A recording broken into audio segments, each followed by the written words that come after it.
Hello, ladies and gentlemen, welcome to episode 310 of the Drunk Dashers podcast. I'm Tyler, and joining me with the man, the myth, the legend himself, Sir Colonel Gables. What's up, buddy? Hey, yo, man.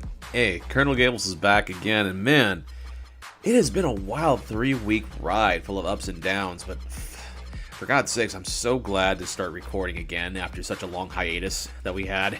Yeah, I agree. I think it's the longest stretch we've gone without recording a podcast since we started doing this nearly 6 years ago. But yeah, it was nice. It was nice, kind of refresh, get a recharge of the batteries, have a couple Saturdays. It worked out great this year because of with the NFL playoffs being on Saturday nights. Yeah. So usually when we record, we would have missed the playoff games otherwise. So that was kind of nice getting to watch those games. Because typically we record on those nights, and then, I like football. I don't like to miss football. So it was nice. It kind of worked out in that way. Yeah, it kind of did. It's like, oh man, for that 3-week stint. I mean, we recorded pretty close to the end of the year, last month, and then it's like that 3-week span. It's like the process of all that had happened, that transpired. It's like, yeah, you were working and doing what you're doing and stuff. I was moving from house to house, packing up stuff, had to put down the family dog, unfortunately. That it sucked. I mean, yeah, that always sucks, but we're in a new house, a new town, we're on this new lease and stuff like that, so hopefully we do not have to move anytime soon. Which that would be a pretty nice, convenient stuff that I can actually be in a house for more than couple of years at a time. I mean, hey, but other than that, though, it's like that whole moving experience, man. I'll tell you, it was probably one of the most craziest, kind of one of the most kind of bad experiences I've ever had while moving. It was definitely one of the hardest moves that we've ever had to make because, well, obviously, you had to put the family pet down that's been around for 16 years, and you had to try to get rid of all this kind of crap, and then you phone. My parents end up phoning the freaking landlord. It's like, hey, can we have an extra day to clean the house? Oh no, we're having such and such moving in this house just the day after, It's like, really? And so we had to hurry on that final night. We still had to get about 6 to 10 carloads of that damn stuff out of the house because my mom simultaneously kind of left both the master closets, full of stuff. And so we're just sitting there and I just go, you know what? No, we need help and we need it now. And all of a sudden it's we have everyone from my family members, my brothers, my cousins, myself and stuff like that. We're just hauling ass and getting all that stuff done. And once my parents and I left and stuff, my brothers and my my brothers and my cousins and stuff like that just finished a lot of that cleaning the house. They were there almost until midnight there at that house. But man, I'll tell you what.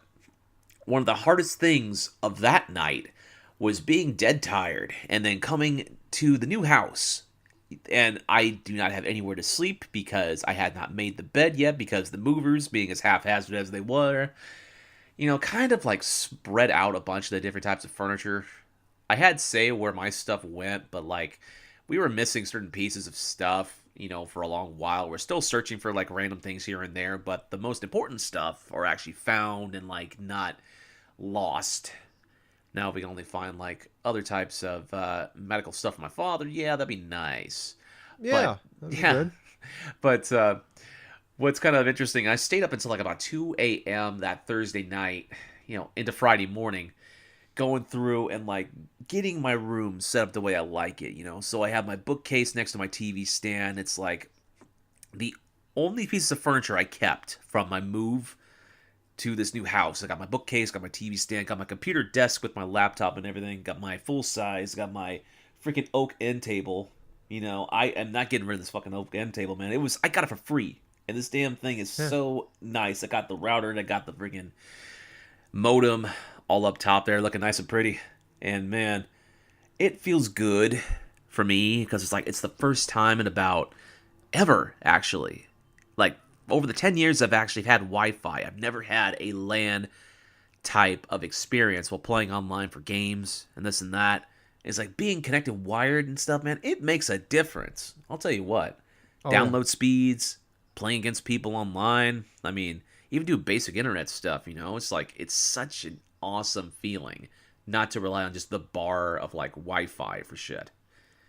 But overall, man, it's like, other than that, I was just dealing with a bunch of like freaking stomach virus stuff that's been going around in my workplace. And so I literally felt this thing coming on like Tuesday night.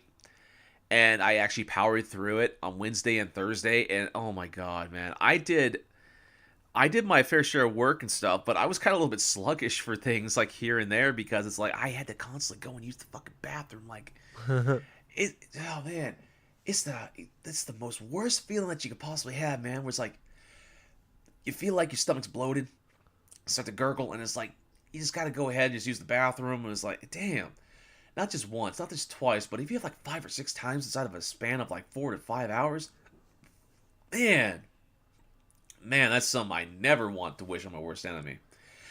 But other than that, though, it's like today was just like one of those days where I called off work because obviously still sick and all. Took a couple of like medication stuff, and it's like, hey, it's okay, I just did this, got my coffee, did this and that and stuff. And it's like the first time in a while where it's like I've ate food and felt like I could actually just like manage to keep things in my stomach. So that feels awesome. Yeah. But other than that, man, it's like it's just been one crazy ride, and from the most part I've just been enjoying living in this new town. But anyway, how have you been? About the same. Not really too exciting for me. People don't notice and don't remember. I bought a new mic. Yeah.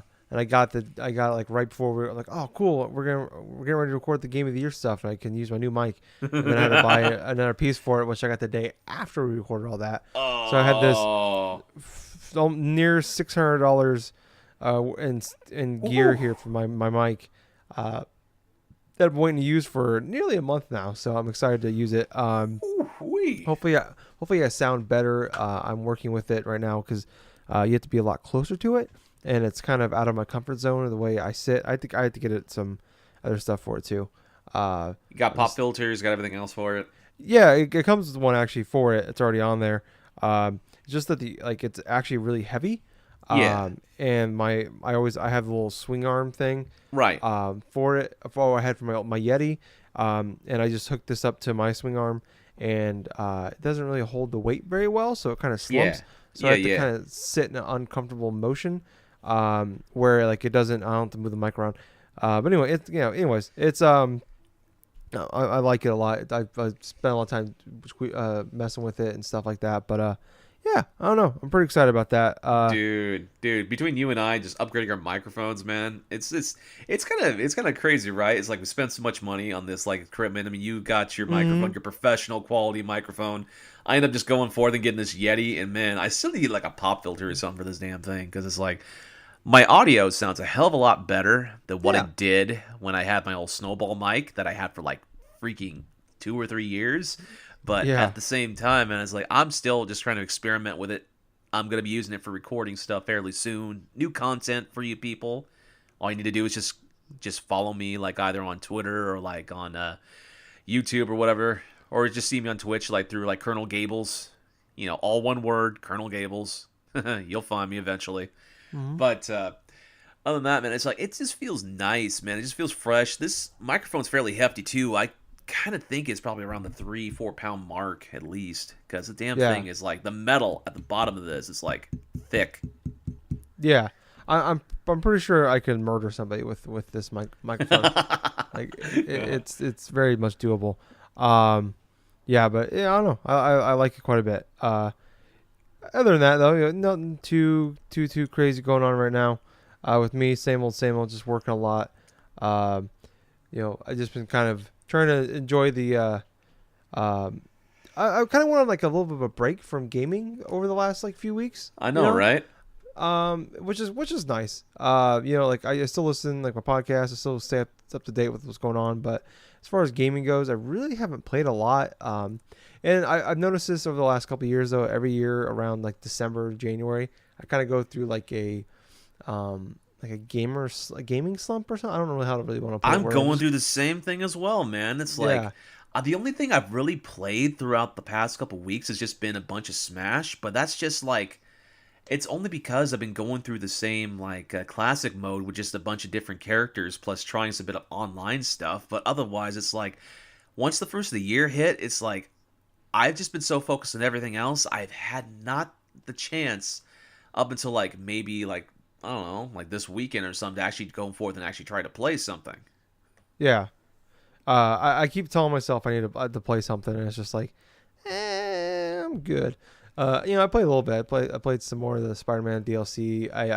I beat Metro 2033. Yeah. But I had a game save that was already like halfway through, and I just finished it Yeah, there off. you go. So it was like 4 hours. So, yeah, I don't know. I think it's for me like this time of year, it's like all the big stuff. It just came out. And I always like to cram a couple games in for the end of the year, like before we get to the game of the year stuff. And it's just like after like kind of once like you get towards after we do like the game of the year stuff, I'm just like, oh, okay. It's like you can just kind of exhale, and it's just like I don't really want to play anything, and I still kind of feel that way now. I'm just kind of Yeah, Resident Evil 2 comes out, the remake comes out next Friday, and oh, that's right. I'm gonna definitely play that some Dude, when that comes out. Between that and freaking Kingdom Hearts 3 coming out later this month too, it's like it kind of reminds me of January of 2018 where it's like because of how the only big game of that month I can remember is Dragon Ball FighterZ. Celeste. Oh yeah, and Celeste too, yeah, but yet I didn't buy Celeste until like later on and play it, but it's like those two games, those were like the first heavy hitters of like the year, and that kind of when it jump started because similar to like what we're kind of experienced now, it's like the first part of January is sort of a slump traditionally for us. We don't really like play a lot of games towards the beginning portion of the year, but once late January to early February hits, it's like full speed ahead, pretty much. Yeah. I think that's kind of like there anymore. Like with gaming, you don't really have that. Like you have that little bit of the doldrums after E3, as far as, but there's still some decent games coming out. But yeah, really, it's like after just like once you get to like Black Friday to like late January, there's not a lot. Yeah. So it's kind of like I said, after Game of the Year stuff, it's kind of like January is like our month off, I guess, for gaming for me. So I've really honestly I've just been watching a lot of Netflix like the last shame, like 3 man. weeks. Yeah. So instead of talking about what I've been playing, I'm going to talk about what I've been watching. I'll go through really quick. That sounds pretty good. Yeah. So I watched a few things. I watched one show called You, just like YOU. Really, really good show. I guess it was like a Lifetime show. I didn't know this before that. Then it came to Netflix later, but Netflix actually like saved the show, and now they're getting season 2. Really great show. It's about a guy that owns a bookstore, and he meets this girl named Genevieve, and he plays like a creepy stalker guy. But he's like really charming and stuff like that. But it's like a very like the plot sounds like okay. It's just like this good girl and the stalker guy, like we've seen the million of these movies, but I think it's kind of cool where like the girl isn't like some like innocent, goody two shoe kind of girl. Like she makes a lot of mistakes. She's not perfect. She's definitely they could do a decent job of making it like making the guy like almost like because you're mostly following him like 90% of the narrative. Like he even speaks to you, like he narrates, and they do a good job of kind of almost making you like him in a way, where like you kind of like he almost kind of charms you. And it's a really good show. But dealing with like he's like figuring out what she's hiding, and like the way they use social media and stuff to like he figures out like everything about her just through like social media and stuff like that. Oh boy, figuring out what she's doing. It's really well done how it was. I watched that in like 3 days. It's like they're like 10 episodes or something like that. But I really like that show. Then I also watched a show that just came out last Friday, and I actually watched it all in one night. That's how much I like this show. Damn. It came out last Friday on Netflix. It's called Sex Education. It is a I saw yeah. you tweet about that stuff, man. That was Oh funny man, shit. it's fantastic. It's a British dark comedy about a kid that like his mom is a sex therapist, Oh, okay. and so what ends up happening? He's like he's like that a nerdy high school kid. He's like 16, I think, and he basically ends up like him and this other girl like started like this kind of like this business where they give out like therapy lessons to he gives therapy lessons to people for cash. Okay. And yeah, so it's like, and it's like every episode's like him dealing with like different people, and also him dealing with like, because he's, he has no experience with any girls or anything like that, and him liking girls and dealing with this, and also at the same time giving out advice to these people about the relationships and stuff like that. It's a really charming show. Huh. I really liked it. It's like 8 episodes. I got home from work on Friday, and I stayed up all night. Even though I had to work Saturday, I stayed up all night, super late, and I watched them all in one go. I could not quit watching that show. It was great. I can't wait for season 2. Hopefully there is. There better be a fucking season 2. What else did I watch? I watched a show called Fire, the greatest music festival that never was. I watched that. Actually, that just came out today.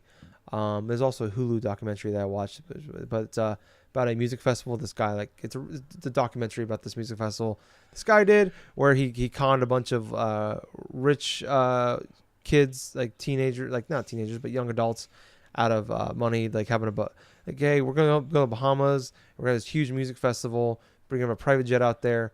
Pay hundreds of thousands of dollars for these villas and houses and stuff to stay at for a week, and then people get there and like they're eating literally cheese sandwiches and sleeping in FEMA tents.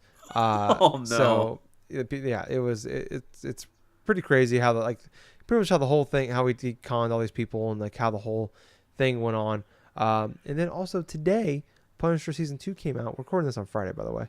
I've watched the first like 3 episodes of that. So I've been like very much in like a binge watching mood lately. Like, it's getting colder out. We got a big snowstorm last Saturday, or not a big one, but a decent sized one. And then we got a big one today.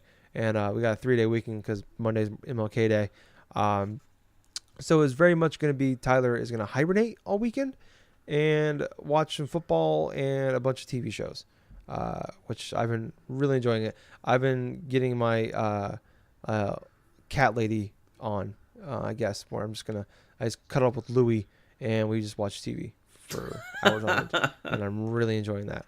But yeah, I don't know. It's been fun. I've been really enjoying that because like I don't. And I also watched all of season 1 of Orville.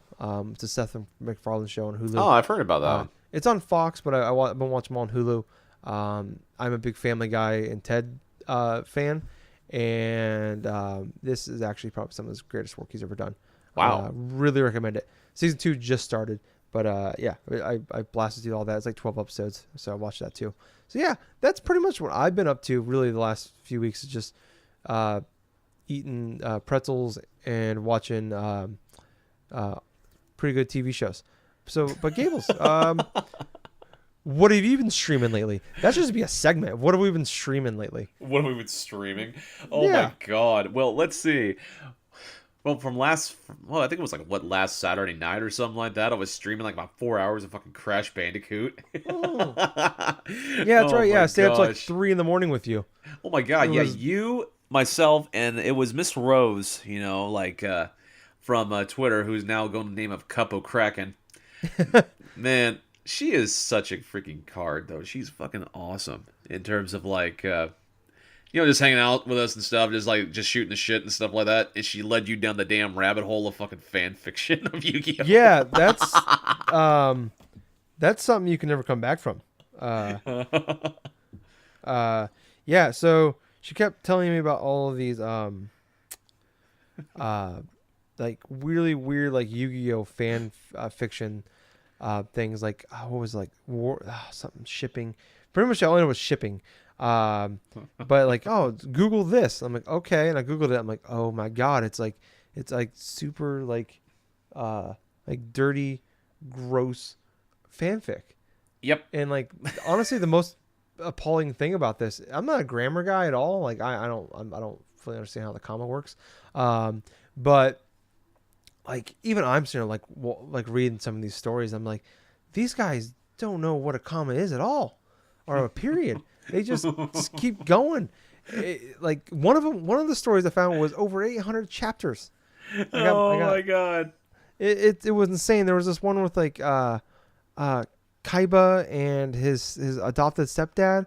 Really weird stuff. I got down into a deep dark rabbit hole. I was like 6 pages into this, and it got worse. She just kept like, "Hey, look at this one," and look, we would like copy and paste like different sections and like put it in the chat.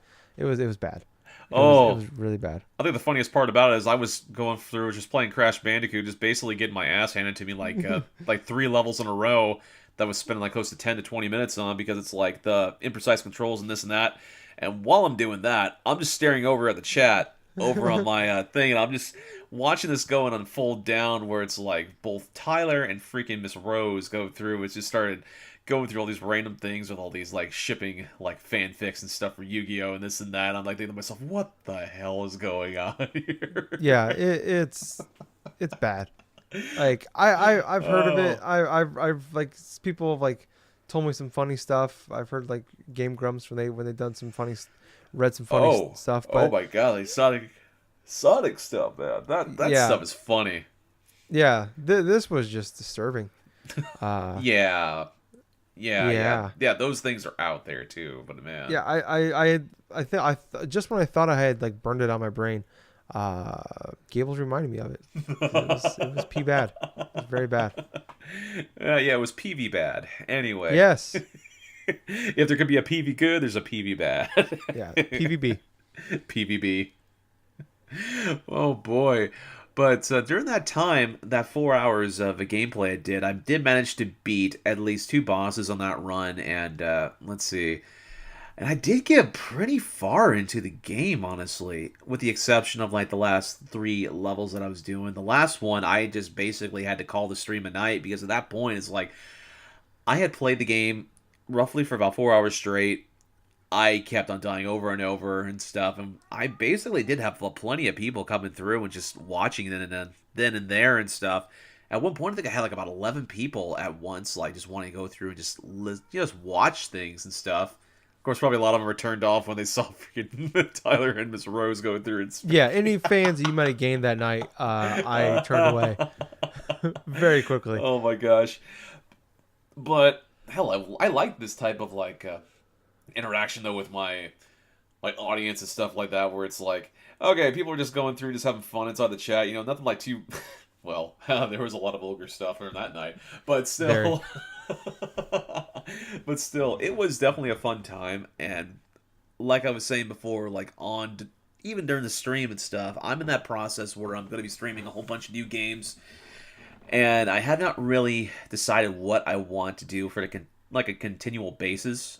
For most of 2018, I decided to stream a lot of Dragon Ball FighterZ, and to be perfectly honest with you, with the announcement of like a Season 2 pass coming pretty soon, I may, from time to time, go through and start streaming a little bit of that, but it's not going to be as prevalent as it once was initially. But at the same time, I want to go ahead and maybe stream some more Crash Bandicoot, maybe some bit of Tales of Vesperia as well, because that's a game I've been wanting to go back to for years. Last time I played it was on the 360, and it's been close to around, I want to say 7-8 years since I had a chance to play that game again. So that's going to be a fun experience to come back to, because I remembered some of the basics of it. Action RPG, plucky protagonist, all these other RPG tropes, but I love that intro video. I mean, Yes. I like myself a good anime opening intro video. I mean, hell, I just love stuff like that, you know, because the most appealing part of anything from like a TV show or a movie or like a freaking opening to a game, you gotta have something that introduces you to the world in that quick split few minutes that you turn it on and it's gonna sink you into that world. And that's what I get every time I watch the intro to Tales of Vesperia. But like I said, other than that though, it's like I hadn't been streaming anything else, but I did play a bit of Smash Brothers. Like I had mentioned before, I went through Oh, the arcade, the classic mode, actually, about 2 or 3 times this past week. Last one I left off of was Ganondorf. I'm just going to progressively just plow through bits of the classic mode up until I get every character. But I tried some bit of online stuff. I basically went through and tried to do this like sort of a waiting in a room and then just go through and wait for this fight to go forth. I basically just started to do some random fighter stuff, but the connection, I didn't have any type of connection issues whatsoever. But man, there were so many tough people to play online. I felt like I was lost throughout that whole thing because I've been playing Smash for a long while, but yet when you come across players that definitely know how to play like specific characters, like say Zelda or play as like freaking Ridley or this or that, man, it's definitely hard just to get a grasp because in a general fighting game you want to try to play like actual like traditional fighting game where it's like you go and do like a couple of hits like light medium combos or whatever or just a couple of jabs here and there and just try to avoid things but no, for Smash, man, Smash is such a different beast altogether where it's basically the whole gameplay is like going through in a mixture of dashing and sort of anti-air stuff, neutral attacks and this and that. It can get very chaotic and very formula focused, honestly. That's the best I can describe it for the time being. But there's a lot of freaking complexity going on there. And at the same time, I have not been able to actually decipher a lot of it. So that's pretty much like me playing Smash Online in a nutshell, where I'm facing off against a lot of good people. Not very good at the online portion of it yet. But then again, I was playing on random and playing as different random characters. Roy, Ridley, stuff like that. But I did manage to KO a Zelda player as Ridley, which that was fucking funny as hell. To where like I actually got a good smash off before they could try to spam like freaking projectiles and those other bullshit. I mean, I know it's a viable strategy, but man, I absolutely hate it when you're playing a game and you just keep getting hit by freaking projectiles because they just go for the spam one attack. I hate that. Mm-hmm. But other than that, though, that's pretty much my gaming and what I've been streaming in a nutshell. All right. Well, very cool. Well, before we jump into some of our topics, which is a plethora of, before we get there, I do have our top 10 games, the Drunk Dash Nerds top 10 games of 2018. Uh-huh. So what we do this every year. I write down all of our top 10s, all three of ours, yes, including Justin's, and what I do is if they're on the list, if you're number 10, you get 1 point. If you are number 1, you get 10 points, and you get 2 is 9, 3 is 8, all the way down. So, what I do is I add up the total points off of that, and I think it makes it's not is it 100%? No, but I think it makes a fairly accurate list of what our top 10 games for the year are. So, actually, before we do that, some cool little things we have here. So, out of 30 potential different games we could have had, we had 18. Yeah. So we had 18 games. All of the three of us had 4 games in common: Smash, Pokemon, Celeste, and Spider-Man. Yep. Gables and I had 6 games in common: Yep. Dragon Ball Z, Dragon Ball Fighters, A Way Out, Smash, Pokemon, Spider-Man, Celeste. Justin and Gables had 4 games in common: Spider-Man, Pokemon, Smash, and Celeste. And then Justin and I also had 6 games in common with Smash, Shadow of the Colossus, Pokemon, Spider-Man, Celeste, and God of War. So going on to our top 10 list here, we had a couple ties, and I'll tell you when we get there. But starting off with 6 points, we had number 10, Assassin's Creed Odyssey, and that's just because I was the one with that on my list, and that was just because I had that, I think, at number, what did I have it at? 5. So that's why that's why it's number 10. For number 9 with 8 points, we had A Hat in Time. That's because Gables had that one at number 3 for him. Yep. Number 8, we had A Way Out with 9 points.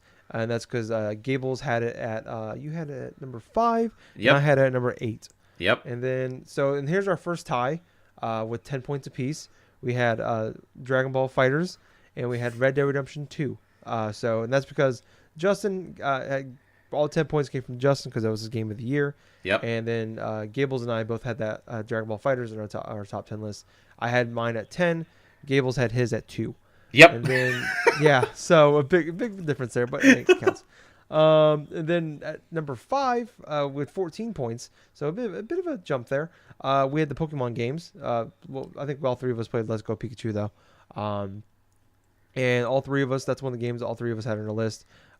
Justin had it at 9, you had it at 6, and then I had it at what am I at here? I had it at 4.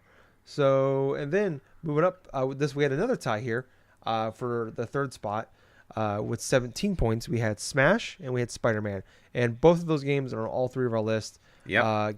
For Smash, it was number 5 on Justin's, number 4 on Gables, and number 7 on mine. And then for Spider-Man, it was number 3 for me. It was number 7 for Gables, and it was number... Where's Justin's at? Did Justin not have Spider-Man? I thought he did. He did. Number 6. Sorry, I glossed over it. Because he had like back to back, he had Spider-Man, Smash, and Shadow of Colossus, so the S's threw me off. And then at number 2, we had God of War with 19 points. I had it as my game of the year, and Justin had it as his second favorite game of that year. And then, with no real surprise, by a huge margin with 27 points, so an 8-point differential, number 1, we had Celeste. Yep. And we talked about this at the end of that podcast where I was like, I'm pretty sure this is it because Justin had it 3, I had it 2, you had it 1. So that was, I think that's probably the biggest disparagement we've ever seen from our game of the year list for number 1. A universally liked game among the three of us. That's just hilarious, honestly. Yeah, because there's been a couple of years where it's like, oh, there was years like when Jake was there, like two of us had it, like two of us had a game in our top 3 or something like that. Yeah, and that would end up being like number 2 or 3 on our list overall because of that, and when it wasn't on the other people's list. But this year, I think looking at it with the 3 of us, like I said, we had 6 games. There were 6 games that were on all 3 of our lists. Only 18 games showed up on different games showed up on our list out of 30. So like I said before, it was a great year, but it wasn't necessarily a very deep year, I don't think. Right. So not as comparison to the year prior, no. Yeah, I could have made a top 25 list easily. But yeah, that's our top 10 games from 2018. So I thought it was kind of fun to go through every year. I enjoy kind of putting those together. It's kind of a math nerd thing. But jumping into some of our news here, it's crazy. Some of the stuff we have here would like be like the main thing we talk about, and it's like the third thing on my list of things to talk about. That's how big things have been the last few weeks. I figured honestly we would have a couple things. I was like, we'll probably have a direct. That will be enough for us. And then we haven't have a direct, but we have more than enough of news topics this week. So starting it off with this one, just kind of came up the last few days, but EA cancels another Star Wars game. So this entire article is from Jason Schreier at Kotaku. He is like the king of finding stories about out what's going on with EA.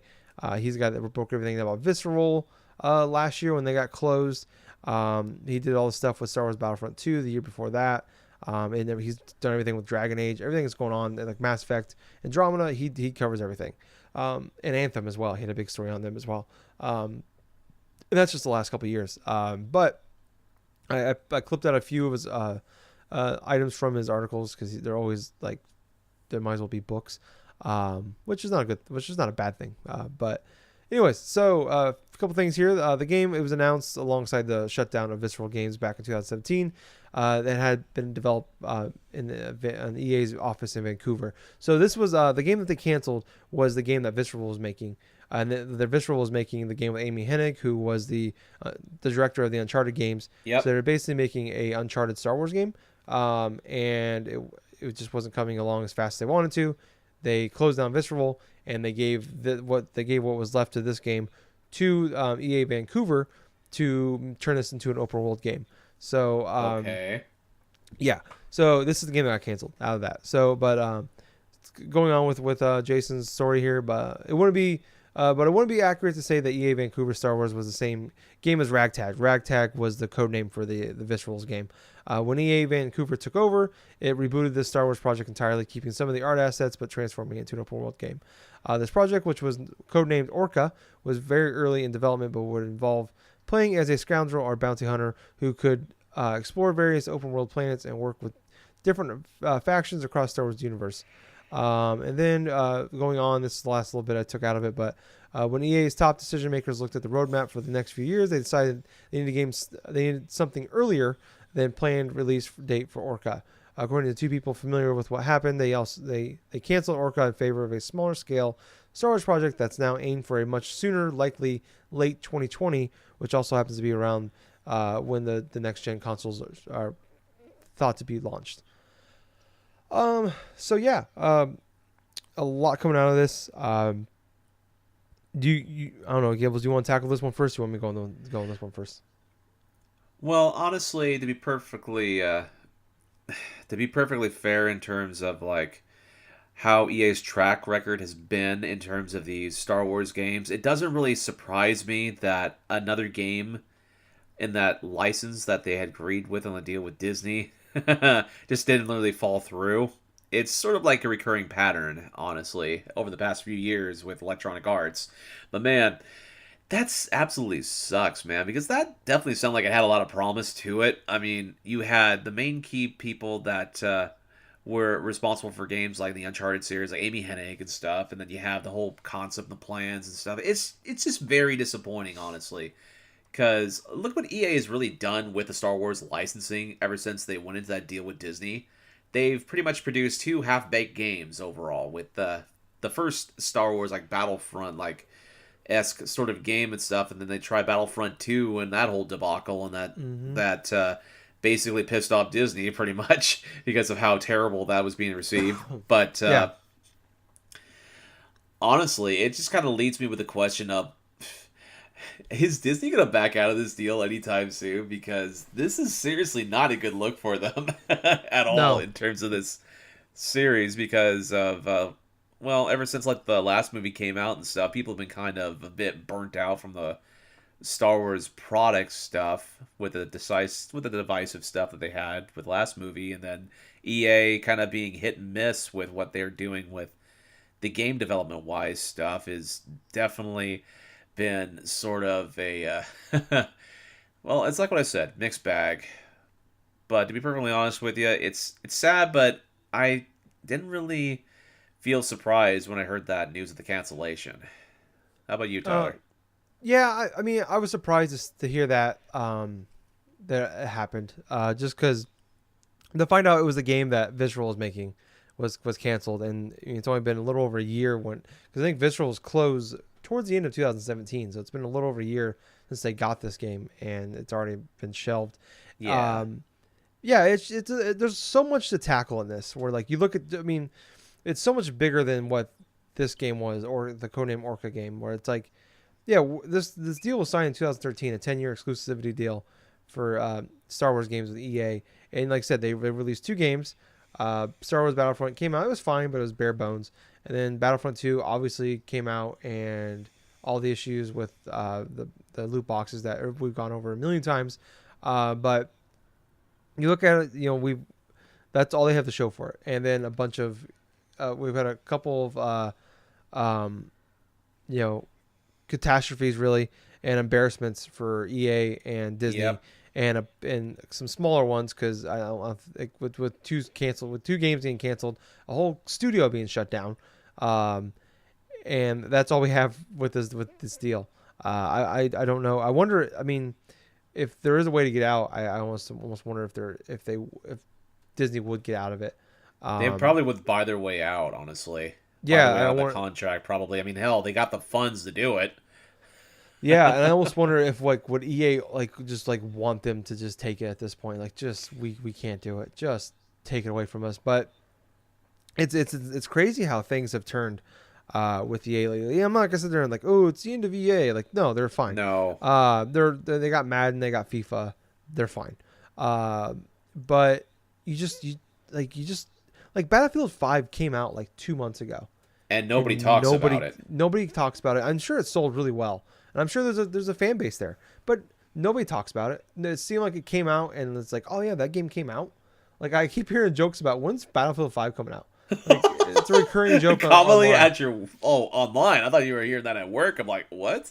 No, that's it's a recurring joke I hear people talk about. When's Battlefield 5 coming out, guys?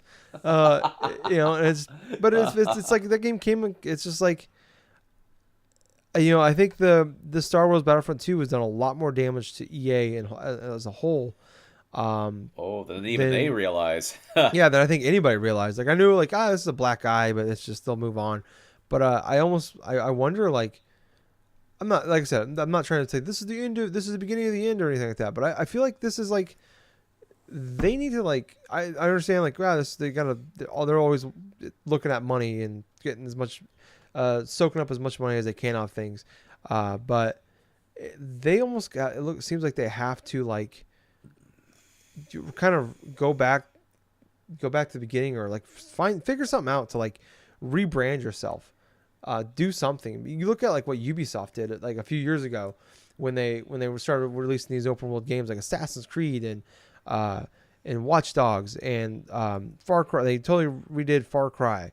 And they've added all these like Divisions that coming out. Division 2 is coming out soon. And you look at Rainbow Six Siege. You look at all these games they're releasing, and they come out. And sometimes they come out like I've talked about many times before. But Rainbow Six Siege came out and it was just dead on arrival. And then it's one of the biggest games in gaming today. It was one of the most played games in gaming today. You look at that like how they totally like restructured. And they totally redid the way they do games. And like there's definitely some fatigue sometimes when you play their games. Like you see a lot of the same stuff like Right. Far Cry as you do in Assassin's Creed as you do in Watch Dogs and so on and so forth. But like there's something about it where like I still like yeah I've had that fatigue. There's certain games that doesn't work for me in, but I still like Ubisoft's one of my favorite developers out there right now. I enjoy most of the games they play, and they still make great side games. Like we got Mario and Rabbids last year. That was fantastic. We're getting what's the sequel we're finally getting soon? Beyond Good and Evil. Beyond Good and Evil. Thank you. Like they still do some cool side stuff, like the Rayman game, stuff like that. Not as much as they used to, but they still do them. And you just look at that. It's like be like that. Like they totally rejuvenated themselves. Like they need to do that. Like I'm not saying scrap everything. Like obviously Madden, I don't want Madden to go away. Obviously, like I would be really upset if Madden went away. But I'm sure you and a bunch of other dudes would. Yeah, but yeah, but I'm like, it's do something, change. FIFA and Madden are always there. It's like you're gonna like that's guaranteed money right there. All I gotta say, man, is they gotta knock it out of the park with Anthem when that damn thing comes out. Yes, I have super high hopes for Anthem. I played the alpha. I'm not allowed to talk about it, but it was awesome. Don't sue me. But I have super high hopes for that game.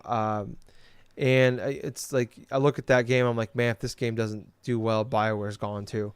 They're just another Visceral. And and it's frustrating. I don't know. But going back to the Star Wars stuff, it's just dumbfounding, and it's just like it's just the company as a whole. It's like, and I don't understand the whole. Hey, we're gonna make a smaller scale game that'll come out in 2 years, 18 months, whatever it's gonna be. It's like, hey, we have this game we've been working on for years now, that we've rebooted it twice. But we need a game that's out earlier. So we're just going to scrap all of this and start from... And I don't know, maybe there's a game they've already have in the pipeline that they're just going to put all hands on deck to make that one and get that out sooner. I don't know. But this, that smaller scale game that the Star Wars game they keep talking about, is like, is this like, have they actually like started working on this? Or like, hey, we just think of something that's small and release it. I don't know. But it's just dumbfounding. And I hope they get the shit on track because Star Wars games should be a fairly easy slam dunk. And I guess I can't really blame EA too much because there's been a lot of bad Star Wars games out there. It shouldn't be that damn hard to make a good Star Wars game. Not that I'm a developer or anything, but it's fucking Star Wars. But moving on. Speaking of AAA developers, here comes another one. Activision and Bungie is split up. So this kind of came out, I think, at the end of last week.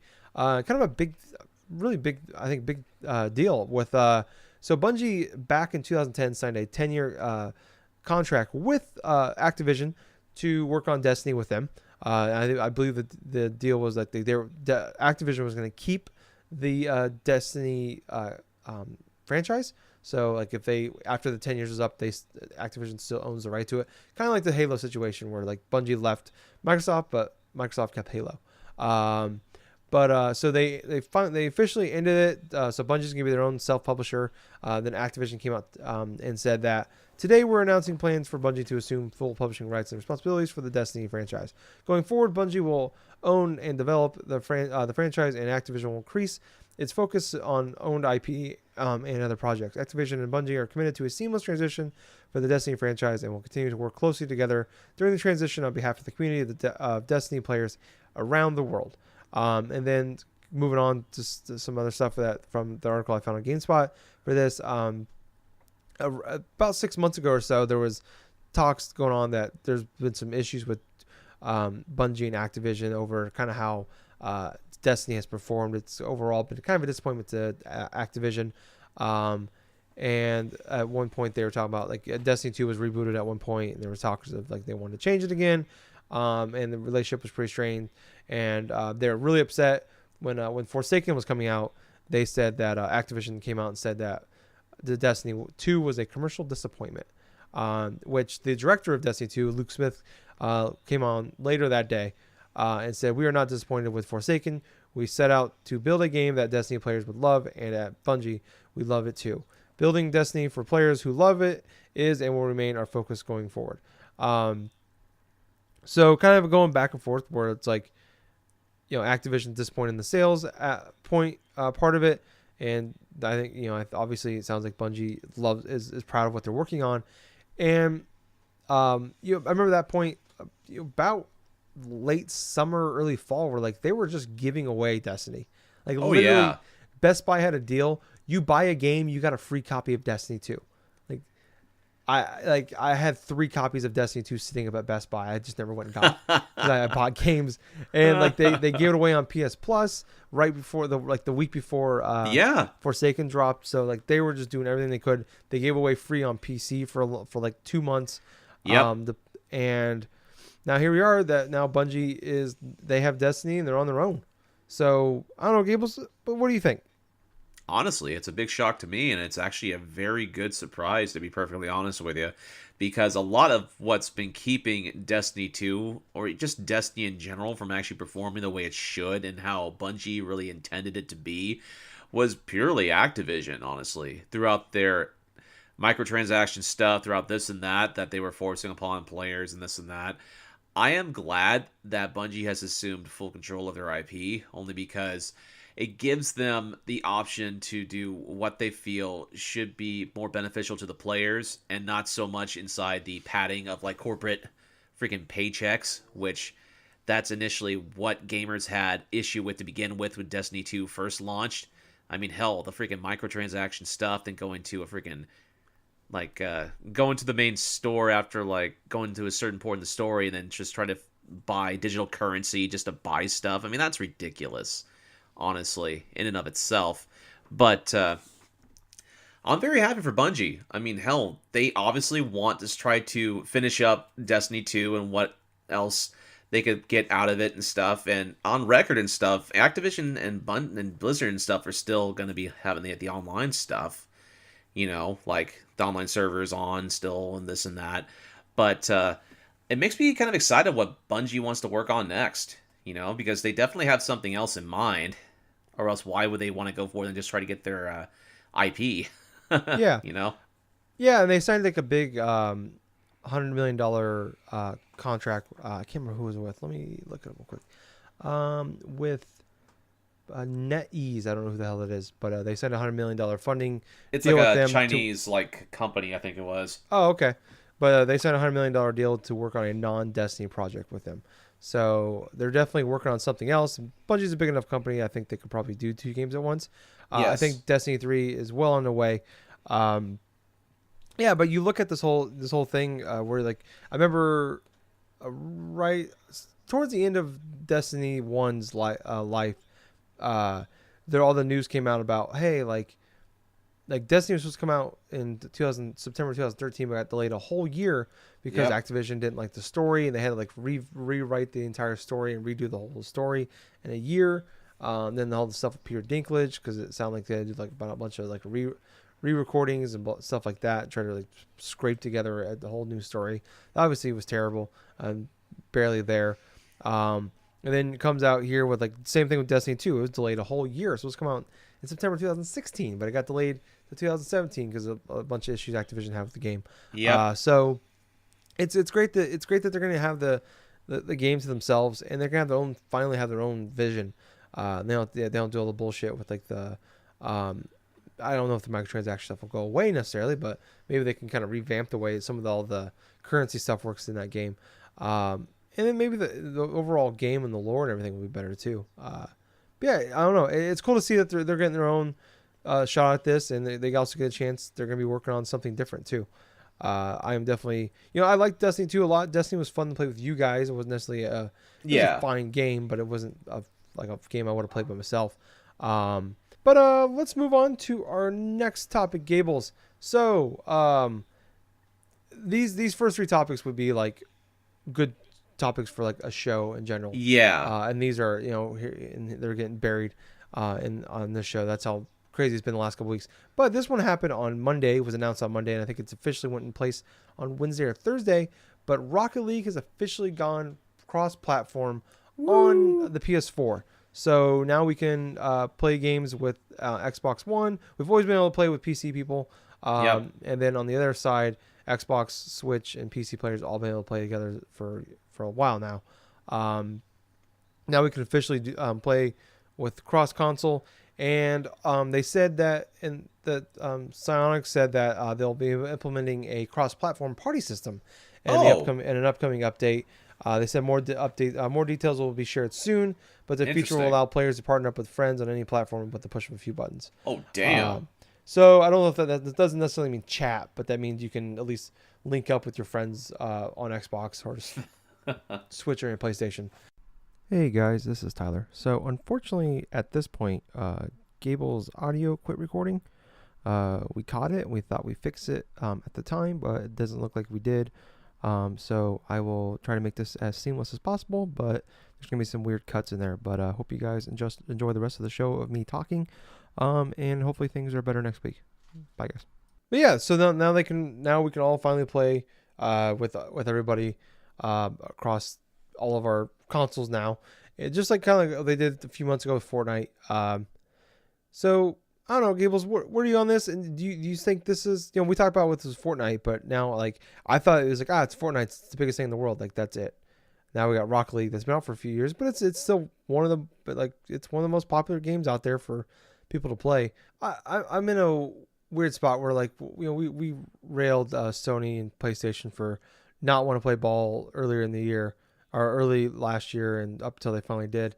But I don't know. I'm kind of two minds with this. We're like, yeah, it's great to have it. I'd rather have this than not have this, because I think it'd be great for everything to have, like, to be cross-platform, like, because especially like some of these small, like we're talking about the Rocket League and Fortnite, Fortnite being the biggest thing in entertainment in the world right now, and Rocket League is one of the biggest games in the world. They're doing this like when the player base is fine, they can be split 4 ways and be fine. But I think this would be great for like the middle of the road games or games that have been out for a little while, that like you hop on, you don't see a huge player base, to be able to have that is split 4 or 5 ways. Maybe it's on Epic, the Epic Games was it their gaming platform they have now. Then you have Steam, and now you have, or if you have Ubisoft Store or Origin Store, like all these games are split up like that. To be able to play them cross-platform would be great. For the reason that kept keeping these games alive, when it's like, hey, there's a couple thousand over here, there's 100 over there, there's a few thousand over here. Like now we can bring them all together, and now there's 10,000.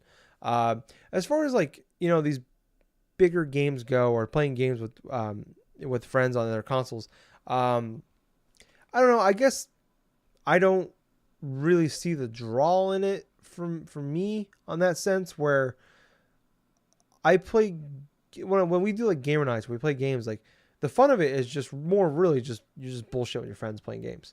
Like we're playing like Friday 13th. It's not a good game at all, but it's just fun to play with your friends. You know what I mean? Like, so we don't really care what we're playing.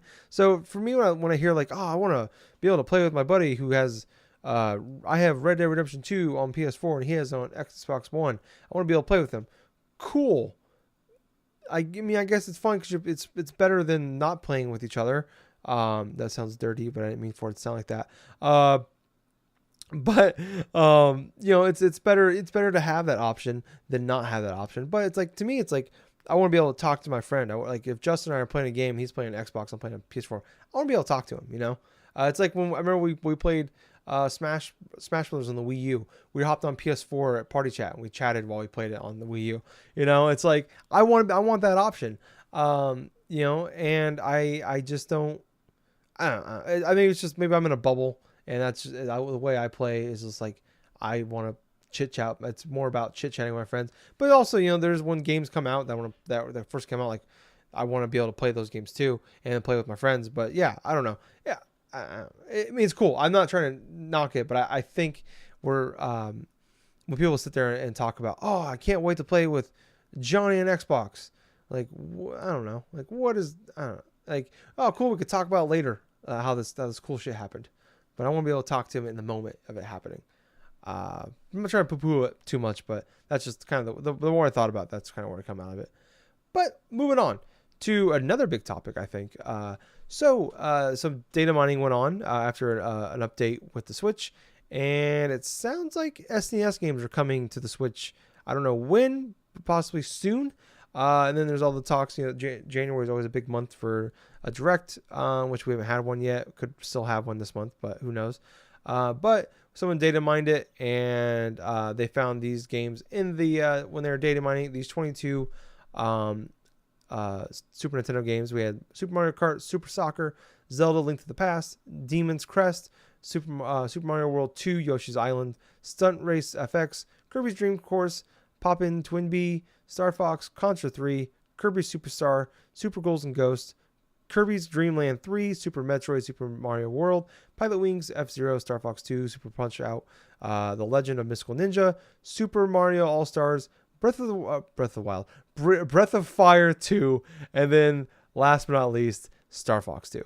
So those games were found in there in the code. I think it's real. I think it's matter of time, whether it's next month or E3, who knows. But I'm kind of with you in the same sense though with the SNES. Like, we were just talking about with the cross-platform stuff. It's cool to have that option. Like that, the more options are better. But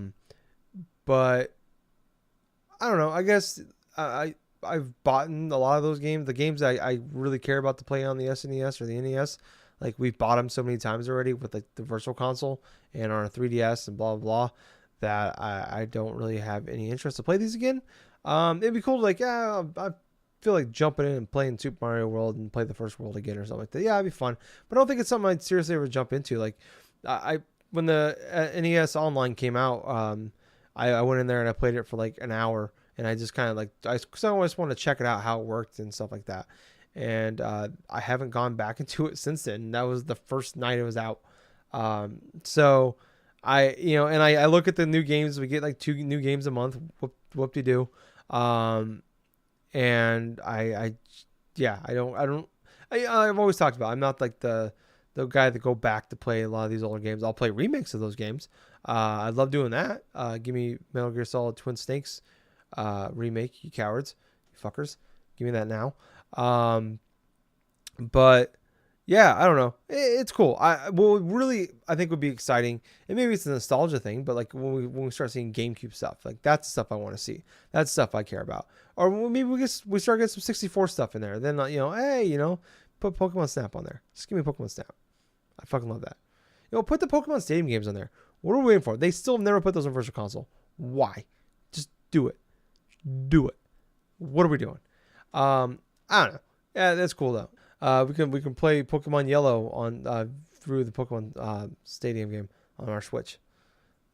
I don't know. We'll find a way. And that'd be cool too. You know what? Put Game Boy games, Game Boy Advance games, DS games. Put them on there. What are we doing? I don't know if the DS games work. They could probably find a way to make them work. This is a portable console that's also a home console. Like put some handheld stuff on there too. Like put the Pokemon games on there. Put all those great games we played on the Game Boy Advance and the DS on there. That'd be great. But yeah, I don't know. I'm not, like I said, not trying to poo-poo it. it's cool it's happening. And I think that just makes it one step closer to us potentially getting those things that we want, but I'm still not gonna hold my breath because sometimes Nintendo just, I swear, hates money. But moving on to another topic here, sticking with Nintendo. So a Czech retailer called Super Gamer pulled a Walmart. That's kind of a reference to when Walmart leaked a bunch of games that were about to be announced at E3, like 2 weeks before E3, and put them up on the store. And decided to showcase a release date on the store's page. According to Super Gamer, Metroid Prime 4 is set to release on November 29th, 2019. We don't know who's making this game. We don't know. We have seen nothing about this game other than a title screen. But I've been hearing for months and months and months, like 6 months at least, probably actually dating back to E3, where people were like swearing up and down this game is coming out in 2019. I don't know if that's people just like they heard some stuff or if that's just like their guess. But I don't understand, like, where's the evidence that this game like is anywhere near done. Like during E3 of 2016, was it 16 or 17? 17. When they announced this game, Reggie came out and said that this game they're putting together a development team to work on this game. So whether he was lying, then unless he was lying, that game has been in development for a little over a year. I don't believe this at all, unless they have totally fooled us, which I'm hoping so. I would be very happy to be wrong in this case. I just don't. I keep hearing that over and over again. Oh, we're gonna see Metroid Prime 4 at the Game Awards. Oh, it's definitely gonna be at E3. Oh, it's gonna be in the Direct here soon. It's coming out this year. I don't believe it at all. I don't. I think this is like I said it then at E3 2017. This is like a 2020 game at the earliest. I still believe that to this day. But you know, Nintendo loves to announce games. They've done the last couple of years now where I know this game isn't technically an announcement, but or reveal, but they'll show off a game for the first time, like what they did with Smash, or they did with Pokemon Let's Go, or they did with Mario Odyssey, and then they'll release it later that year. So you're talking 6-8 month long cycles there. So could it be? Yeah. Do I think it's likely? Not at all. But moving on to our last one really quick. Not really let's say here. Yoshi's Crafted World got an official release date, March 29th this year. So I am super excited. Can't wait to play it. Loved Woolly World, and I can't wait to jump into this game.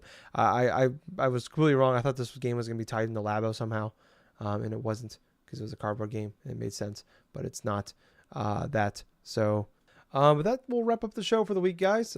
Thank you for listening. I hope you guys enjoyed all of our Game of the Year stuff from the last few weeks. It feels great to be back.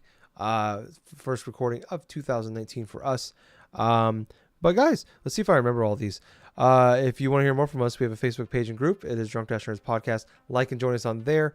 On Twitch, on twitch.tv/Colonel Gables. Give them a big follow on there, please. And then on Twitter at Drunk Nerds Pod. Follow us on there. On iTunes, Drunk Dash Nerds Podcast. Give us 5 stars. Leave us a review, please. Subscribe as well. And also on Spotify, I do the same thing. I think you follow on there. No, you subscribe. Wait. You do one of the two. Just do one of the two. And whatever review thing they have, do that too, please. If they have one, I don't know. Just do something, please. And then on YouTube, we are Drunk Dash Nerds. Subscribe to us on there. Go listen to the podcast, goes up on there as well. Give us a big thumbs up. Leave us a comment. Really appreciate if you did that. And I think I got them all, Gables. I fucking did it. I've done it in a month and I still got it. King, baby. I'm a king. But anyways, thank you guys so much for listening. I was your host. I was Tyler. Bye, guys.